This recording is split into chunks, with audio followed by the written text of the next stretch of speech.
Us accelerating Australia's rollout. Treasurer Josh Frydenberg joins us now in Canberra. Treasurer, good morning to you. Good morning, Ali. Nice to be with you. Yeah, you too. Chilly down there this morning, -3. So, big business keen to speed things up. I imagine you'd take any help you can get, wouldn't you? Well, the Morrison government's been working very closely with the business community right from day one of this pandemic. As you remember last year, Ali, we were able to achieve a break for mortgage repayments for hundreds of thousands of Australian households. Also, we got rent relief. That was through a partnership with the business community, and it's been very important in building the momentum for our economic recovery. Well, we're now in another stage, a next stage of the recovery plan with the vaccine rollout, and engaging business, as we will today, is a really good opportunity to share ideas, but also to work cooperatively in areas like logistics, transport, premises, communication, as well as community engagement, and all those things where businesses bring a lot of resources to the table. What does it say that big business feels they need to step in here and speed up the vaccination process?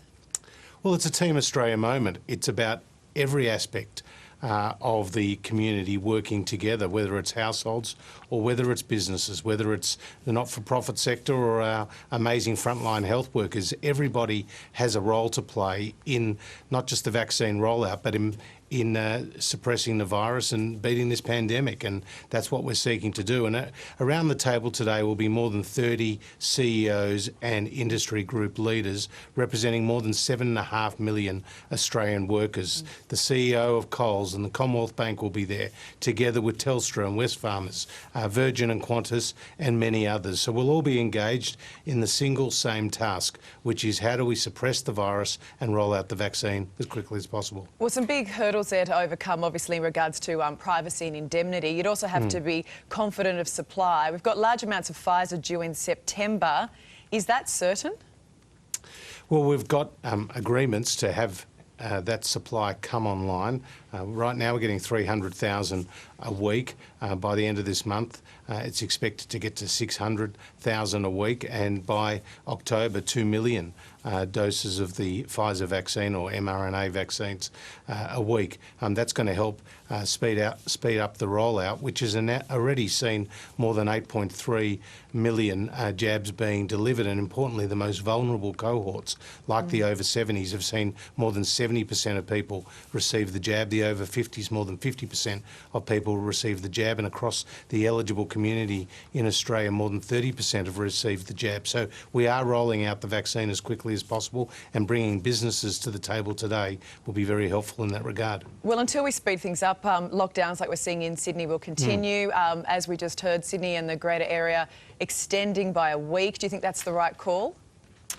Well, I back Gladys Berejiklian to get on top of the virus. Of all the state premiers, she's had the best record to date, and she's been very effective in what she has been able to achieve, even when there has been outbreaks. So this is difficult, obviously, and it's a reminder of the challenges posed by the new Delta variant, and of course it's a hit to the economy as well whenever you see lockdowns and restrictions like we're seeing in Sydney, like we saw recently in Victoria and Queensland. So, but this is what the challenges before us are about, and that's why rolling out the vaccine is our priority.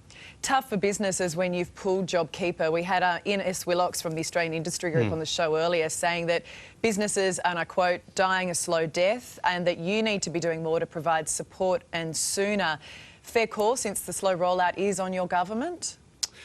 Well, I saw that those comments from Ines, and he was talking specifically about what was happening in parts of Victoria, and indeed, and we've seen in the Melbourne CBD that occupancy rates as low as 26%.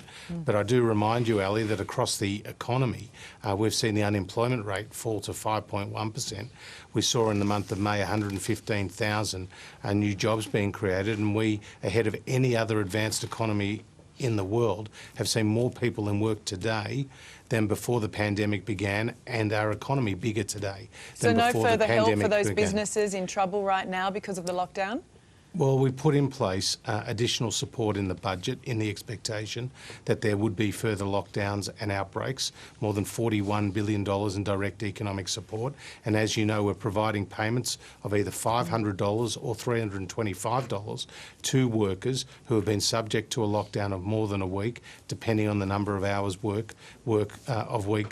week that they've lost as a result of those restrictions. So the Morrison government has made an unprecedented commitment of $291 billion in direct economic support. That's around twice what the states and territories have committed combined.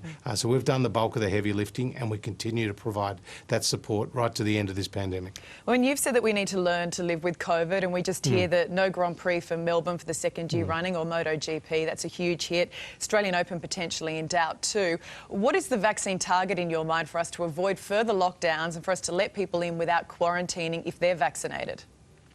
Well, that's exactly the work that the Doherty Institute has been tasked to do by National Cabinet. I want to underline how important I think the agreement was last week by National Cabinet to a four-stage plan of learning to live with the virus. And as we move from the suppression phase to the prevention phase of serious illness, hospitalisation and indeed fatalities, that's what our goal is. And that means changes to the way quarantine and the vaccination rollout and the caps for inbound travellers, all of those things will change over time. And the Doherty Institute is working on precisely those details through extensive scientific modelling. So that work will come back to the National Cabinet and subsequent decisions will be taken. But it is important that we stick to that roadmap as laid out by the Prime Minister last week. All right, well, a very big meeting for you today with business leaders. Good luck with it, and I hope you come out of it with a great plan. Talk to you soon. Thanks, Alan. Well, now